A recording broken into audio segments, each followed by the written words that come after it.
1, 2, 3, check, check. Check. Check.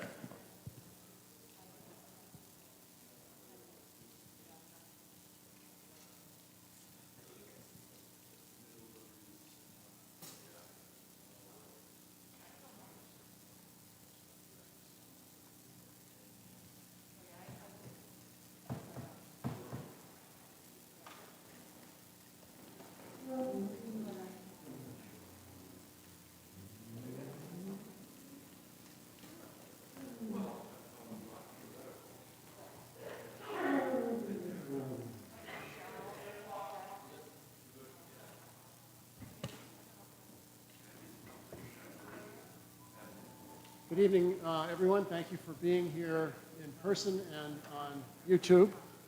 This is the FRS Jazz Vespers service for December. We're honored this evening to have Danny Harrington playing baritone sax with us tonight. Again. Like you can get rid of me. It's always an honor. And we're also happy that the house band for FRS has sort of gotten back together again. That would be Mike Gruen on bass and Tomas Havrda on drums. Sue Creamer is sort of permanently moved to Oaxaca, so I'm going to be sitting in on piano tonight. I'm Lark Madden.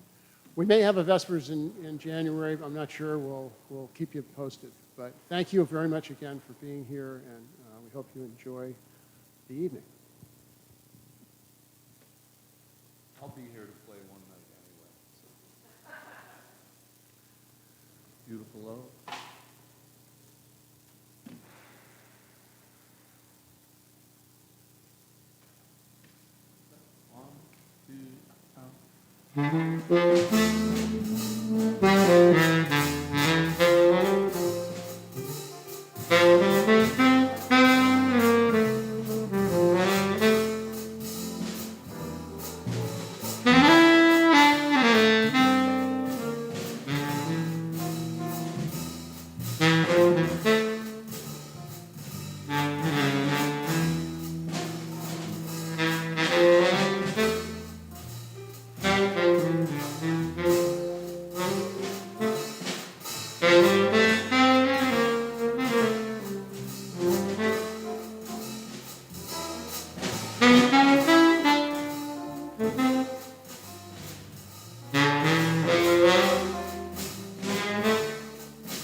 Thank you very much.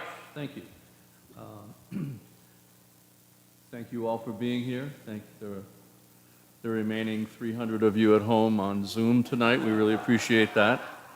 You know, one of the things about COVID was not seeing people. And these three guys, these three gentlemen have become a big part of my life here in Newburyport. And never once did any of them call me. But then again, I realize Lark doesn't like to do that stuff. And Thomas is international, and Mike's got kids. So, but it's really nice to be with Thomas and with Lark. And Mike, who's a former student of mine, and I was thinking about it while I was listening to him play, what a wonderful player he's become. And I've been blessed in my life, my former life at Berkeley, that I've had three outstanding bass players. One of them is Mike. One of them is another guy named Dave Zinno down in Providence, who's one of the local great players. And the other is Marshall Wood, one of the sweetest little guys in the world. And he's been Tony Bennett's bass player for the past 20 years. What a lovely little gig to fall into there. So very happy to be playing with these guys again. That was, first tune was Beautiful Love by Victor Young. This is a bossa nova, kind of an obscure one, written by an American composer named Benny Carter. Great alto saxophone player in that Johnny Hodges swing era period, and had a good long career, and was one of the great arrangers and composers of American big band music. So we'd like to play Only Trust Your Heart.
bebop period, the post-bebop period, and moved into what they called modal music.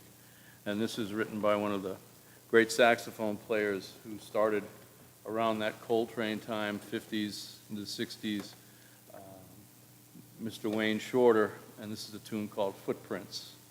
And it starts with a bass riff, or as you learned at Berkeley, an ostinato.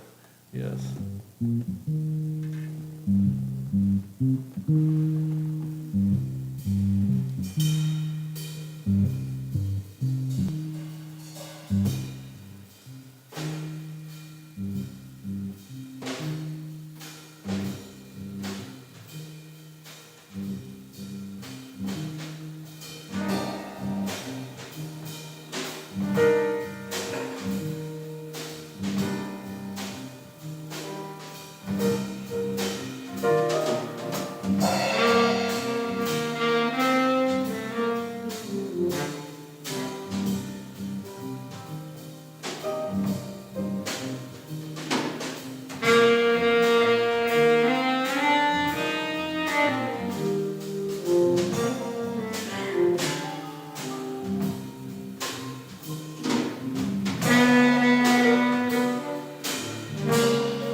You know, we have very little time to rehearsing. We're all trying to figure out who's going to solo. And I said, Thomas, you want to play on that one? He goes, no. That was 45 minutes ago. I guess he wanted to now. Oh, gosh. This is the most nerve-wracking thing I've ever.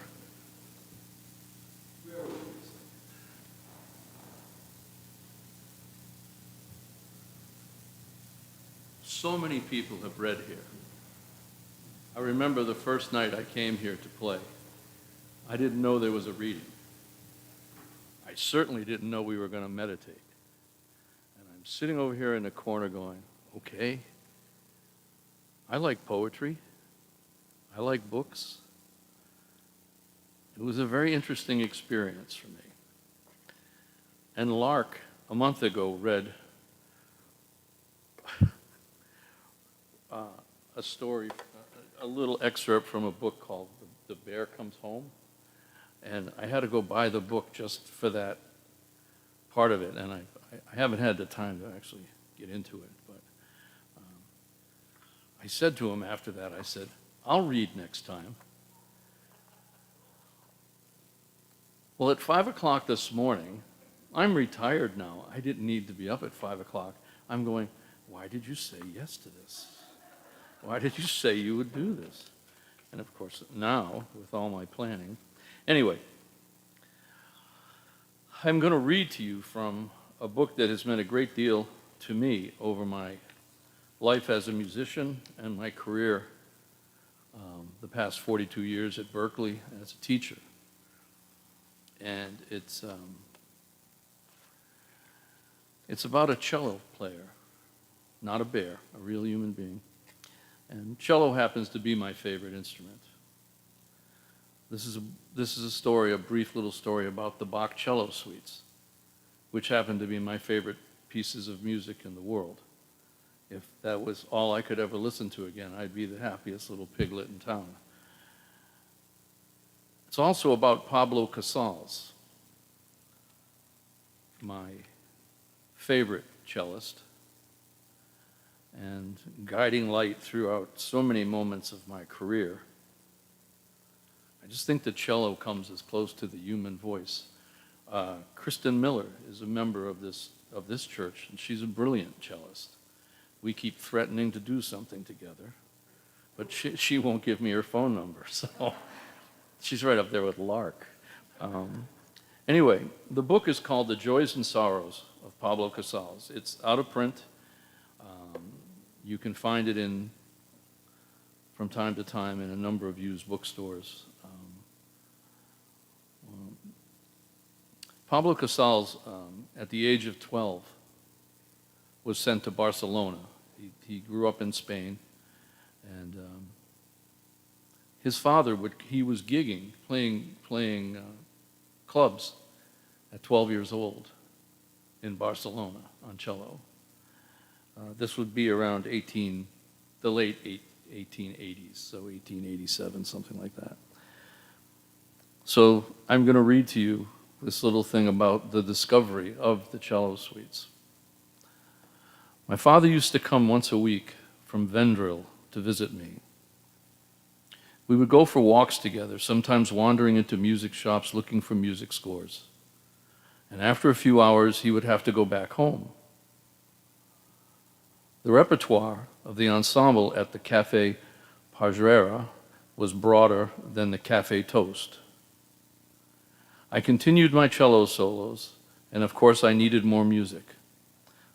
One day, I told my father I especially needed to find some new solo music for the Café Pargerera. I don't know if I'm pronouncing that right, sorry. Together we set out for a search. For two reasons I shall never forget that afternoon. First, my father bought me my first full-size cello. How proud I was to have that wonderful instrument. Then we stopped at an old music shop near the harbor. I began browsing through a bundle of musical scores. Suddenly I came upon a sheaf of pages, crumbled and discolored with age. They were unaccompanied suites by Johann Sebastian Bach, for cello only. I looked at them with wonder. 6 suites for violoncello, solo. What magic and mystery, I thought, were hidden in those words. I had never heard of the existence of the suites. Nobody, not even my teachers, had ever mentioned them to me. I forgot our reasons for being in the shop. All I could do was stare at the pages and caress them. The scene has never grown dim. Even today, when I look at the cover of that music, I am back in that old musty shop with its faint smell of sea.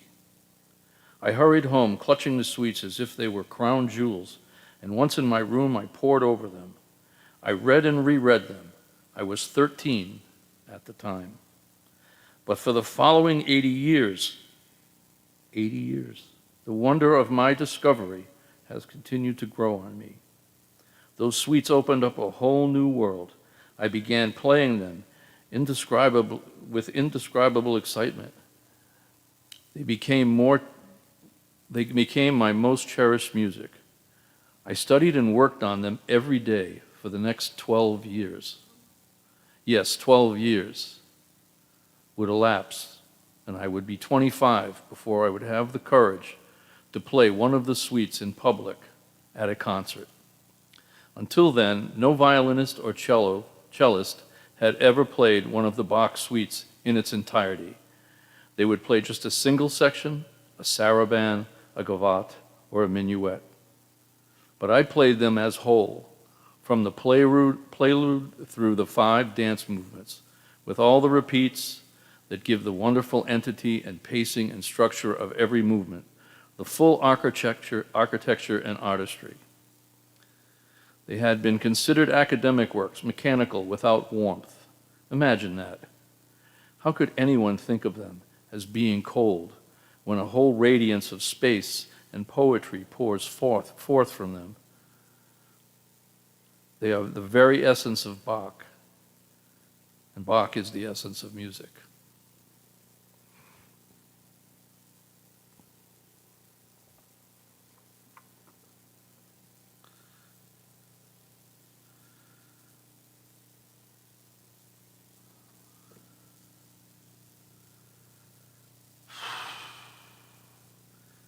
This is about being a teacher.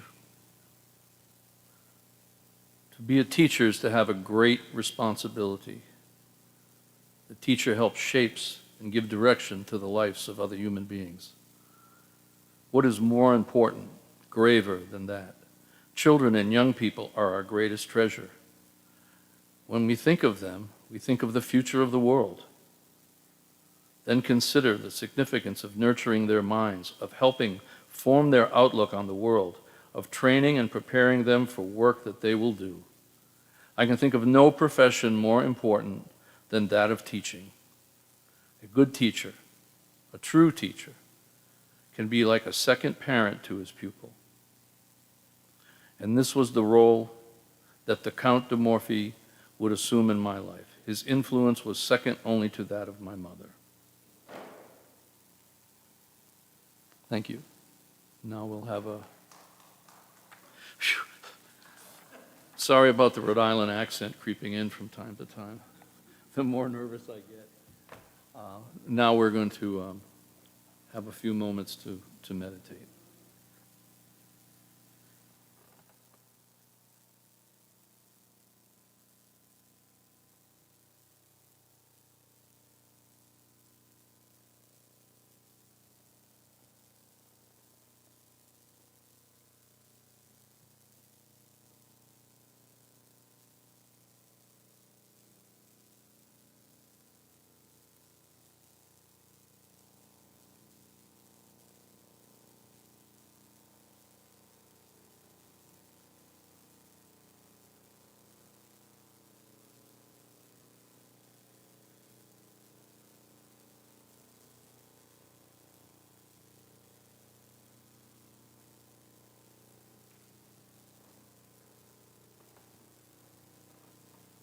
Thank you.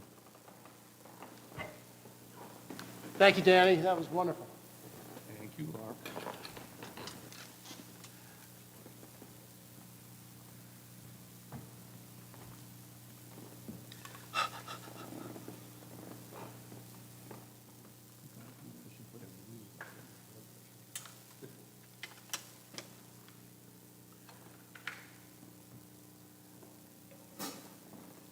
I'd like to play a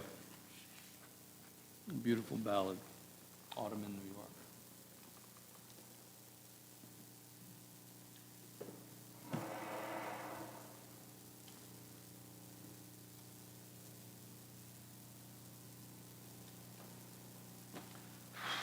One, two, three.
Time for one more? Nostalgia in Times Square or Do Nothing Till You Hear From Me? Nostalgia in Times Square. Charles Mingus, the more aggressive. But this is basically, it's just a blues. So thank you all very much. For Lark, Thomas, Mike, myself, Danny. This is just a great place to come and play. You're all wonderful for being here, and those of you out there in Zoom land, come out sometime soon. But just keep listening anyway. Nostalgia in Times Square. 1, 2, 1, 2, dance.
Thank you very much.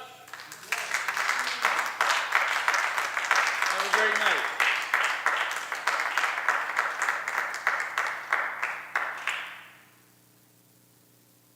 I'm going over Joy Nest if anybody wants to play. Ken Clark Trio is playing over there. There's jazz at Joy Nest every Wednesday night. If you're not here, you can go there. Thank you.